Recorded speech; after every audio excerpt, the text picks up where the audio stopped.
সকালবেলা উঠে একটা নিয়ম আমাদের করতে হবে, সেটা কি?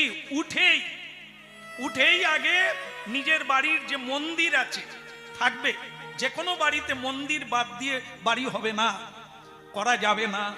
কারণ তাকে বাদ দিলে ডাকিনী যোগিনী ঢুকবে, রাক্ষস ঢুকবে, ভগবান না থাকলে আর কেউ ঢুকতে পারবে না।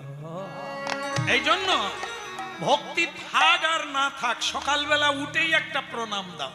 কেন? তুমি তো অন্ধ, ভগবান অন্ধ নয়। তুমি প্রতিদিন 3 বার করে ভগবানের কাছে যাও, সকাল দুপুর সন্ধ্যা, বাকিটা উনি দেখে নেবেন, আপনি হাজিরাটা দিয়ে যান। ভক্তি থাক আর না থাক, দিনে 3 বার, না পারো 1 বার, দিনান্তে, দিনের শেষে, সন্ধেবেলা কাজ কর্ম সেরে একটু হাতে তালি দিয়ে